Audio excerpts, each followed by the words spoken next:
ನಾನು first time paneer grill sandwich try ಮಾಡಿರೋದು, ತುಂಬಾ ಚೆನ್ನಾಗಿತ್ತು.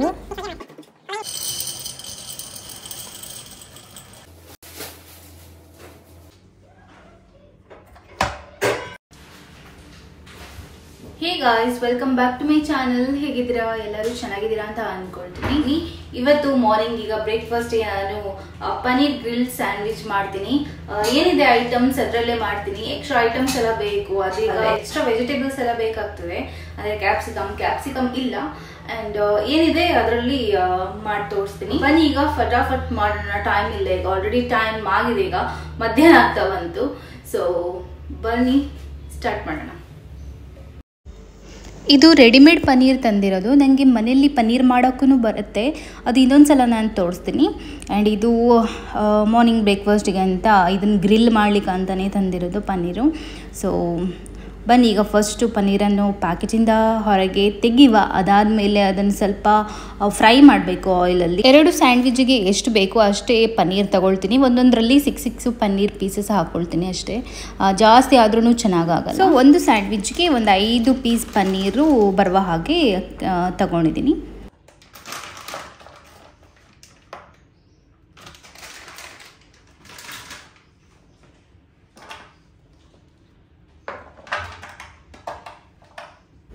ತರಕಾರಿ ನಾನು ಆಗಲೇ ಹೇಳಿದಾಗೆ ವೆಜಿಟೇಬಲ್ ಈಗ ಸ್ಟಾಕ್ ಇಲ್ಲ. ಸೊ ಹಾಗಾಗಿ 1 ಕ್ಯಾರೆಟ್ ಮತ್ತು 1 ಆನಿಯನ್ ಹಾಕ್ಕೊಳ್ತಿದ್ದೀನಿ, ಅಷ್ಟೇ ಸಾಕು. ಅದನ್ನು ಗ್ರೇಟ್ ಮಾಡಿಕೊಂಡು ಹಾಕ್ಕೊಳ್ತೀನಿ.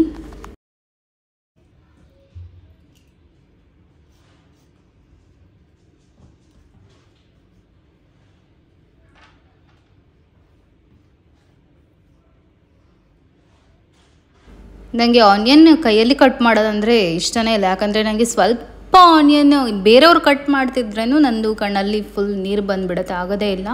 ಸೊ ಹಾಗಾಗಿ ನಾನು ಚಾಪರಲ್ಲೆಲ್ಲ ಮಾಡ್ತೀನಿ.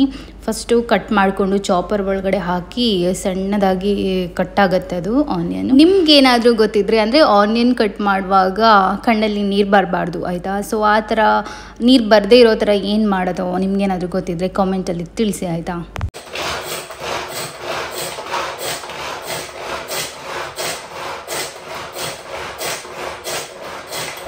ಈರುಳ್ಳಿ ನೋಡಿ ಈ ಥರ ಸಣ್ಣದಾಗಿ ಕಟ್ಟಾಗಬೇಕು, ಆಗ ತಿನ್ನಲಿಕ್ಕೇನು ಚೆನ್ನಾಗಿರುತ್ತೆ ಈರುಳ್ಳಿ. ಆ್ಯಂಡ್ ಸ್ಯಾಂಡ್ವಿಚ್ಗೆಲ್ಲ ಈ ಥರನೇ ಸಣ್ಣದಾಗಿ ಕಟ್ ಮಾಡ್ಕೊಳ್ಬೇಕು. ಈಗ ಫಸ್ಟು ಒಂದು ಗ್ಯಾಸಲ್ಲಿ ಒಂದು ಚಿಕ್ಕ ಕಡಾಯಿ ಇಟ್ಟಿದ್ದೀನಿ. ಅದರಲ್ಲಿ ಈಗ ನಾನು ಫಸ್ಟು ಪನ್ನೀರನ್ನು ಫ್ರೈ ಮಾಡ್ಕೊಳ್ತೀನಿ. ಇಲ್ಲಿ ನಾನು ಕೋಕೋನಟ್ ಆಯಿಲಲ್ಲಿ ಫ್ರೈ ಮಾಡ್ಕೊಳ್ತಿದ್ದೀನಿ. ನೀವು ಬೇಕಾದರೆ ಬಟರ್ ಎಲ್ಲ ಹಾಕ್ಕೊಂಡು ಫ್ರೈ ಮಾಡ್ಬೋದು. ಪನ್ನೀರ್ ಇದೆಯಲ್ಲ ಗೋಲ್ಡನ್ ಬ್ರೌನ್ ಕಲರ್ ಸ್ವಲ್ಪ ಬರಬೇಕು, ಅಲ್ಲಿ ತನಕ ಫ್ರೈ ಮಾಡಬೇಕು. ಅದಾದಮೇಲೆ ಈರುಳ್ಳಿ ಇರ್ಬೋದು, ಕ್ಯಾರೆಟ್ ಇರ್ಬೋದು, ಇದನ್ನೆಲ್ಲ ಹಾಕಿ ಸ್ಮೂತ್ ಆಗುವ ತನಕ ಫ್ರೈ ಮಾಡ್ತಾನೆ ಇರಬೇಕು. ಸ್ಮೂತ್ ಆಗಬೇಕು ಅಷ್ಟೇ, ತುಂಬ ಗೋಲ್ಡನ್ ಬ್ರೌನ್ ಕಲರೆಲ್ಲ ಬರಬಾರ್ದು ಈರುಳ್ಳಿ, ಸ್ಯಾಂಡ್ವಿಚ್ಗೆ ಅಲ್ವಾ, ಹಾಗಾಗಿ.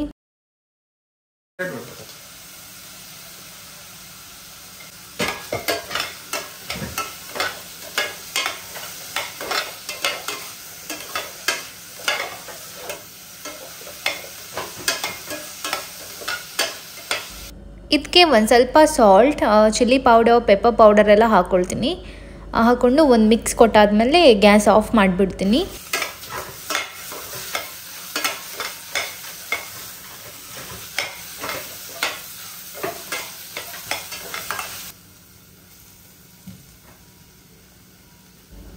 ನೆಕ್ಸ್ಟು ಸ್ಯಾಂಡ್ವಿಚ್ ಮೇಕರನ್ನು ಆನ್ ಮಾಡ್ಕೊಳ್ತೀನಿ. ಇದಕ್ಕೇನು ಹೇಳ್ತಾರೆ ಗ್ರಿಲ್ ಮೇಕರ್, ಸ್ಯಾಂಡ್ವಿಚ್ ಮೇಕರ್ ಏನು ಬೇಕಾದ್ರೂ ಹೇಳ್ಬೋದು. ಸೊ ಅದಕ್ಕೆ ಒಂದು ಸ್ವಲ್ಪ ಆಯಿಲ್ ಹಾಕ್ಕೊಳ್ತೀನಿ. ಇಲ್ಲಿ ನೀವು ಬಟರ್ ಕೂಡ ಹಾಕೊಬೋದು. ಈಗ ಸದ್ಯಕ್ಕೆ ನನ್ನ ಜೊತೆ ಬಟರ್ ಇಲ್ಲ, ಸೊ ಹಾಗಾಗಿ ಆಯಿಲಲ್ಲಿ ಕೆಲಸ ಮಾಡ್ತಿದ್ದೀನಿ ಅಷ್ಟೇ.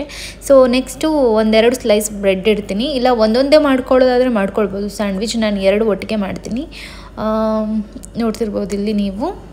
ನೆಕ್ಸ್ಟ್ ಈ ಬ್ರೆಡ್ ಮೇಲೆ ನಾನು ಚೀಸ್ ಹಾಕ್ಕೊಳ್ತೀನಿ. ಇಲ್ಲ ನೀವು ಗ್ರೀನ್ ಚಟ್ನಿ, ಇಲ್ಲ ಬಟರ್, ಇಲ್ಲ ಸಾಸ್ ಏನು ಬೇಕಾದ್ರೂ ಫಸ್ಟ್ ಹಾಕ್ಕೊಳ್ಬೋದು. ಇಲ್ಲಿ ನಾನು ಫಸ್ಟು ಮೊಜರೆಲ್ಲಾ ಚೀಸ್ ಹಾಕ್ಕೊಳ್ತಿದ್ದೀನಿ. ಚೀಸು ಚೆನ್ನಾಗಿರುತ್ತೆ ಮಾರ್ನಿಂಗು. ಸೊ ಬ್ರೆಡ್ ಮೇಲೆ ಫಸ್ಟು ಚೀಸ್ ಹಾಕ್ಕೊಂಡಿದ್ದೀನಿ. ಆಮೇಲೆ ಈಗ ಮಾಡಿರುವಂಥದ್ದು ಪನ್ನೀರ್ ಆನಿಯನ್ ಕ್ಯಾರೆಟ್ ಮಿಕ್ಸ್ ಮಾಡಿದ್ದೀನಲ್ಲ, ಸೊ ಅದನ್ನು ಹಾಕ್ಕೊಳ್ತೀನಿ. ಅದನ್ನು ಹಾಕಿ ಬ್ರೆಡ್ ಮೇಲೆ ಫುಲ್ಲು ಸ್ಪ್ರೆಡ್ ಮಾಡ್ತೀನಿ. ಸ್ಯಾಂಡ್ವಿಚ್ ಅಂದರೆ ನೀವು ಯಾವ ಥರನೂ ಮಾಡ್ಕೊಳ್ಬೋದು. ಅಂದರೆ ಪನ್ನೀರೆಲ್ಲ ಬೇಯಿಸೋದೇ ಇಲ್ಲಿ ಹಾಕಿ ಗ್ರಿಲ್ ಮಾಡ್ಬೋದು. ಆ್ಯಂಡ್ ಕ್ಯಾರೆಟ್ ಎಲ್ಲ ಬೇಯಿಸಬೇಕಾಗಿಲ್ಲ, ಆ ಥರನೂ ಮಾಡ್ಕೊಳ್ಬೋದು. ರಾ ಇರೋ ಥರನೇ ಮಾಡ್ಕೊಳ್ಬೋದು. ಇಲ್ಲಾದರೆ ನೀವು ಈ ಥರ ಬೇಯಿಸಿ ಕೂಡ ಮಾಡ್ಕೊಳ್ಬೋದು. ನನಗೆ ಸ್ವಲ್ಪ ಬೇಯಿಸಿ ಮಾಡಿದ್ರೇ ಇಷ್ಟ ಆಗುತ್ತೆ. ಹಾಗಾಗಿ ನಾನು ಎಲ್ಲವನ್ನು ಒಂದು ಸಲ ಆಯಿಲಲ್ಲಿ ಬೇಯಿಸಿಬಿಟ್ಟು ಆಮೇಲೆ ಈ ಥರ ಮಾಡ್ತಿದ್ದೀನಿ. ನನಗೆ ಈ ಥರ ರುಚಿ ಆಗುತ್ತೆ. ಹಾಗಾಗಿ ನೆಕ್ಸ್ಟು ಸ್ವಲ್ಪ ಟೊಮೆಟೊ ಸಾಸ್ ಹಾಕ್ಕೊಳ್ತಿದ್ದೀನಿ. ಇಲ್ಲ ಬ್ರೆಡ್ ಮೇಲೇನೂ ಸ್ಪ್ರೆಡ್ ಮಾಡ್ಬೋದು. ಈ ಥರನೂ ಸ್ವಲ್ಪ ತಿನ್ನಲಿಕ್ಕೆ ಟೇಸ್ಟ್ ಸಿಗುವಾಗೆ ಹಾಕ್ಕೊಳ್ಬೋದು. ನನಗೆ ತುಂಬ ಸಾಸ್ ಎಲ್ಲ ಹಾಕಿ ತಿನ್ನೋದು ಇಷ್ಟ ಆಗೋಲ್ಲ, ಯಾಕಂದರೆ ಅದು ಸ್ವೀಟ್ ಇರುತ್ತಲ್ವ. ಸ್ವೀಟ್ ನನಗೆ ಅಷ್ಟು ಇಷ್ಟ ಅಲ್ಲ, ನಾನು ಸ್ವೀಟ್ ಜಾಸ್ತಿ ತಿನ್ನೋದಿಲ್ಲ. ಸೊ ಹಾಗಾಗಿ ಸ್ವಲ್ಪ ಹಾಕ್ಕೊಳ್ತಿದ್ದೀನಿ ಟೇಸ್ಟ್ಗೋಸ್ಕರ. ಆ್ಯಂಡ್ ನೆಕ್ಸ್ಟು ಒಂದು ಸ್ವಲ್ಪ ಚೀಸ್ ಹಾಕಿ ಬ್ರೆಡ್ಡನ್ನು ಮುಚ್ಚಿ ಇಟ್ಬಿಡ್ತೀನಿ. ಇದನ್ನೀಗ ಗ್ರಿಲ್ಲನ್ನು ಮುಚ್ಚಿಬಿಟ್ಟು ಕಂಪ್ಲೀಟಾಗಿ ಮುಚ್ಚಲ್ಲ, ಲಾಕ್ ಮಾಡಲ್ಲ. ಜಸ್ಟ್ ನಾನು ಇದು ಫಸ್ಟ್ ಟೈಮ್ ಮಾಡ್ತಿದ್ದೀನಲ್ಲ, ಸೊ ಹಾಗಾಗಿ ಯಾವ ರೀತಿ ಬರುತ್ತೆ ಅಂತ ನೋಡೋಣ. ಫೈನಲಿ ಚೆನ್ನಾಗಿ ಬಂದಿದೆ. ಇಲ್ಲಿ ನೀವು ನೋಡ್ತಿರ್ಬೋದು, ಕಲರ್ ಇರ್ಬೋದು, ಪ್ರತಿಯೊಂದು ಕೂಡ ಚೆನ್ನಾಗಿ ಬಂದಿದೆ. ಚೆನ್ನಾಗಿ ಬ್ರೆಡ್ ಕ್ರಿಸ್ಪಿ ಆಗಿದೆ. ಆ್ಯಂಡ್ ಇದು ಕಲರ್ ಏನಿದೆಲ್ಲ ಸ್ವಲ್ಪ ಬ್ಲ್ಯಾಕ್ ಕಾಣಿಸ್ತಿದೆ ಅಲ್ಲ, ಅದು ಬ್ಲ್ಯಾಕ್ ಅಲ್ಲ, ಬ್ರೌನ್ ಕಲರ್ ಅದು. ಆ್ಯಂಡ್ ಅದು ಸೀದೋಗಿರೋದಂತ ಅಂದ್ಕೊಳ್ಬೇಡಿ, ಅದು ಗ್ರಿಲ್ ಅಂತೇಳಿದರೆ ಆ ಥರನೇ ಬರೋದು. ಎಷ್ಟು ಚೆನ್ನಾಗಿತ್ತು ಅಂದರೆ ಅಷ್ಟು ಚೆನ್ನಾಗಿತ್ತು. ಆ್ಯಂಡ್ ಇಲ್ಲಿ ನಿಮ್ಗೆ ಇನ್ನೊಂದು ಸಲ ತೋರಿಸ್ತೀನಿ ಯಾವ ರೀತಿ ಬಂದಿದೆ ಅಂತ.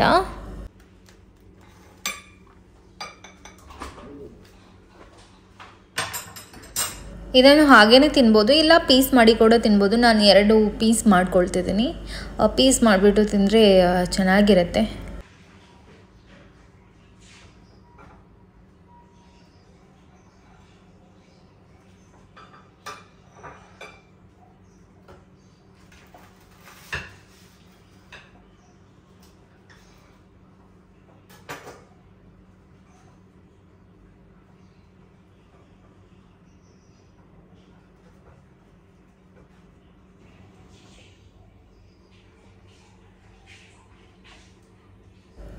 ಫೈನಲ್ ಆಗಿ ನಮ್ಮದು ಪನ್ನೀರ್ ಗ್ರಿಲ್ಡ್ ಸ್ಯಾಂಡ್ವಿಚ್ ರೆಡಿ ಆಯಿತು. ಕಮ್ಮಿ ಐಟಮ್ಸಲ್ಲಿ ಹಾಕಿ ನಾನು ಮಾಡಿರೋದು. ನೀವು ಪ್ಯಾನಲ್ಲಿ ಬೇಕಾದ್ರೂ ಮಾಡ್ಕೊಳ್ಬೋದು, ಈಸಿಯಾಗಿ ಆಗುತ್ತೆ. ಬಟ್ ಇದು ಗ್ರಿಲ್ ಮೇಕರಲ್ಲಿ ಮಾಡಿದ್ರೇ ಚೆನ್ನಾಗಿರುತ್ತೆ. ಫ್ರೆಂಡ್ಸ್, ಇದು ನಾನು ಫಸ್ಟ್ ಟೈಮ್ ಟ್ರೈ ಮಾಡೋದು. ಸೊ ಹೇಗೆ ಬಂದಿದೆ ಅಂತ ನೋಡೋಣ.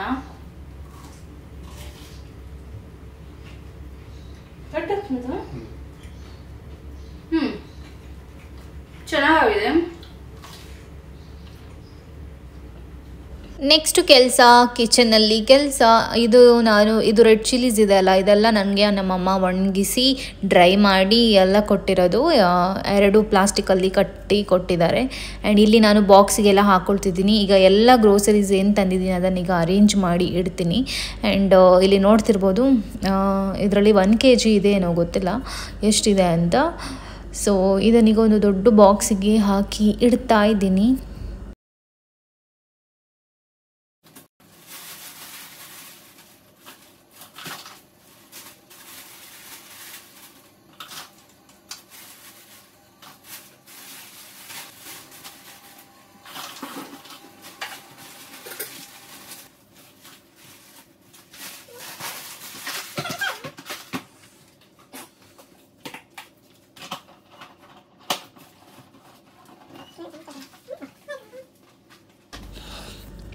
ನೆಕ್ಸ್ಟ್ ಇಲ್ಲಿ ಮಿರರ್. ನನಗೆ ದೊಡ್ಡ ಮಿರರ್ ಅಂದರೆ ತುಂಬಾ ಇಷ್ಟ. ನನಗಂತಲ್ಲ, ಎಲ್ಲ ಹುಡುಗಿರಿಗಿರ್ಬೋದು, ಹುಡುಗರಿಗೇನೂ ಇರ್ಬೋದು. ಮಿರರ್ ಅಂದ ಕೂಡಲೇ ಇಷ್ಟ ಇದ್ದೇ ಇರುತ್ತೆ. ಅದರಲ್ಲಿ ನನಗಂತೂ ತುಂಬಾ ಇಷ್ಟ. ಸೊ ಈ ಸಲ ದೊಡ್ಡ ಮಿರರ್ ತೊಗೊಂಡಿದ್ದೀವಿ.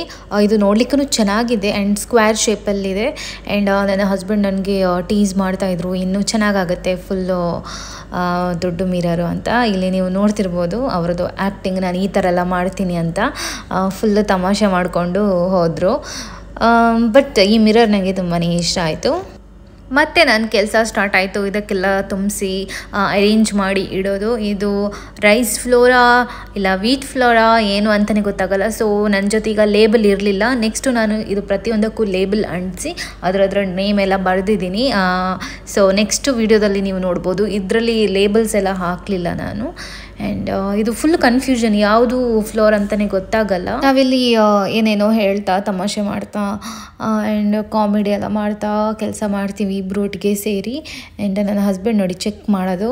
ಲಾಸ್ಟ್ ವೀಡಿಯೋದಲ್ಲಿ ನಾನು ಹೇಳಿದ್ದೆ, ನನ್ನ ಹಸ್ಬೆಂಡ್ ಆಫೀಸ್ಗೆ ಹೋಗದೆ ಮನೇಲಿ ಇರ್ತಾರಲ್ಲ ಫ್ರೀ ಟೈಮಲ್ಲಿ, ಆ ಟೈಮಿಗೆಲ್ಲ ನನ್ನ ಕಿಚನಲ್ಲಿ ಏನು ಮಾಡಿದ್ರು ಚೆಕ್ ಮಾಡ್ತಾರೆ, ಆಚೆ ಈಚೆ ಏನು ಬೀಳ್ದಾಗೆ ಕ್ಲೀನ್ ಇರಬೇಕು, ನೀಟ್ ಇರಬೇಕು ಅಂತ ಪ್ರತಿಯೊಂದನ್ನು ಚೆಕ್ ಮಾಡ್ತಾನೇ ಇರ್ತಾರೆ. ಆ್ಯಂಡ್ ಈ ಥರ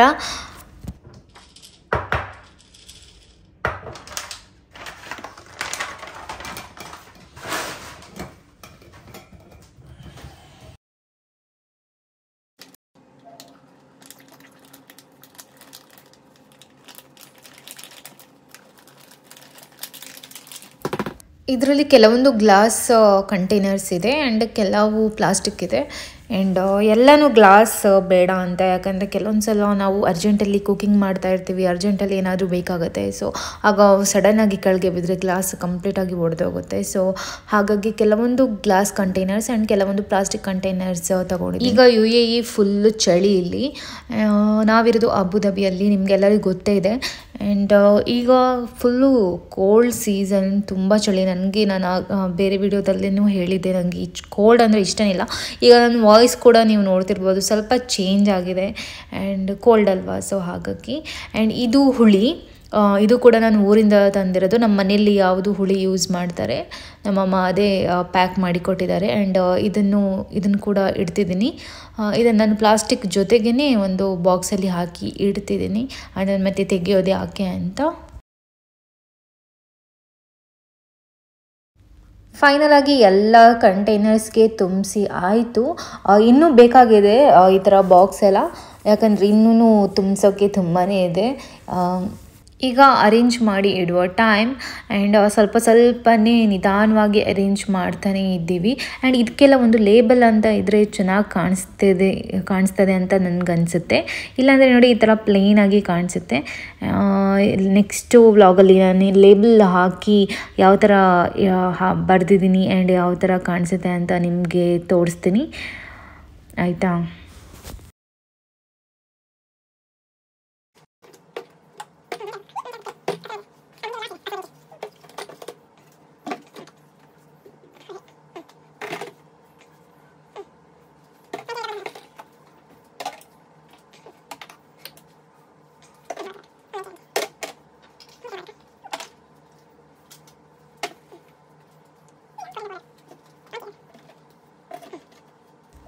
ಫೈನಲ್ ಆಗಿ ಈ ಥರ ಇಟ್ಟಿದ್ದೀನಿ. ಆ್ಯಂಡ್ ಎಲ್ಲ ಕುಕಿಂಗ್ ಮಾಡುವಾಗ ಫಟಾಫಟ್ ಕೈಗೆ ಸಿಗಬೇಕು ಅಂತ. ಆ್ಯಂಡ್ ಇದನ್ನು ನಾನು ಕಂಪ್ಲೀಟಾಗಿ ಚೇಂಜ್ ಕೂಡ ಮಾಡಿದ್ದೀನಿ. ಆ್ಯಂಡ್ ನೆಕ್ಸ್ಟ್ ವ್ಲಾಗಲ್ಲಿ ತೋರಿಸ್ತೀನಿ ಯಾವ ಥರ ಚೇಂಜ್ ಮಾಡಿ ಇಟ್ಟಿದ್ದೀನಿ ಅಂತ.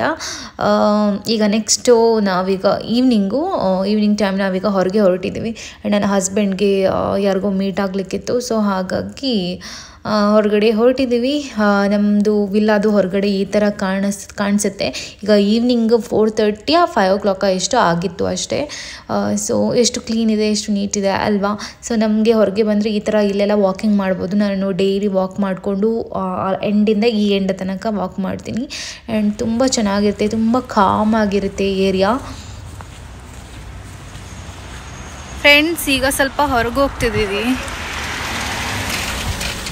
ಈ ಬಿಸಿಲು, ಫಸ್ಟ್ ನನಗೆ ಬಿಸಿಲು ತುಂಬ ಇರಿಟೇಷನ್ ಆಗ್ತಿತ್ತು. ಈಗ ಬಿಸಿಲು ಫುಲ್ ಖುಷಿ ಆಗುತ್ತೆ, ಯಾಕಂದರೆ ಈಗ ಚಳಿ ಅಲ್ವಾ, ಯಾವಾಗ ಬಿಸಿಲಿಗೆ ಬರೋದಂತ ಅನಿಸುತ್ತೆ. ಸೊ ಚೆನ್ನಾಗಿದೆ.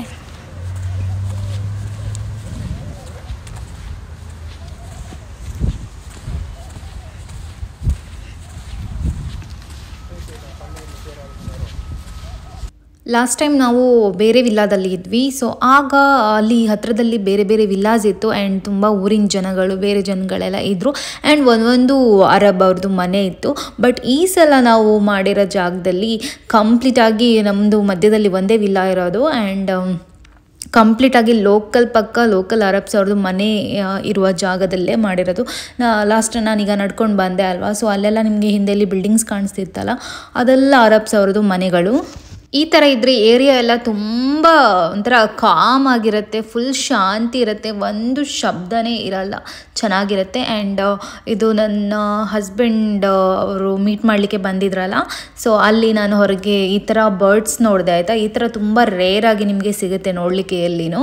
ಅದು ಬರ್ಡ್ಸ್ ಇದಲ್ಲ, ಸೊ ಆಚೆ ಹೋಗುತ್ತೆ ಈಚೆ ಬರುತ್ತೆ, ತುಂಬ ನಮ್ಮದು ತಲೆಗೆ ಟಚ್ ಆಗುತ್ತೆ ಆ ಥರ ಹಾರಾಡ್ತಾ ಇತ್ತು. ನೋಡಲಿಕ್ಕೆ ತುಂಬಾ ಚೆನ್ನಾಗಿತ್ತು. ಸೊ ಇದೊಂದು ಕ್ಲಿಪ್ಪಿಂಗ್ಸ್ ಇರಲಿ ಅಂತ ತೆಗೆದೆ. ಇಲ್ಲಿ ನೀವು ನೋಡ್ತಿರ್ಬೋದು ಎಷ್ಟು ಬ್ಯೂಟಿಫುಲ್ ಆಗಿದೆ ಅಂತ. ನನಗಂತೂ ತುಂಬಾ ಖುಷಿ ಆಯಿತು.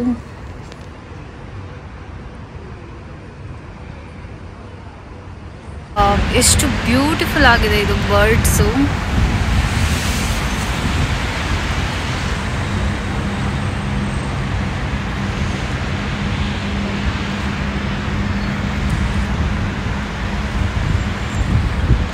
ನೆಕ್ಸ್ಟು ನೈಟ್ ಊಟಕ್ಕೆ ನಾವು ಒಂದು ಮಾಲ್ಗೆ ಬಂದ್ವಿ. ಸೊ ಅಲ್ಲಿ KFC ಇಲ್ಲಿ ನೀವು ನೋಡ್ತಿರ್ಬೋದು, ಅದನ್ನು ತಗೊಂಡು ಚೆನ್ನಾಗಿ ಮಾತಾಡ್ತಾ ತಿಂತಾ ಅಲ್ಲೇ ಸ್ವಲ್ಪ ಟೈಮ್ ಸ್ಪೆಂಡ್ ಮಾಡಿದ್ವಿ.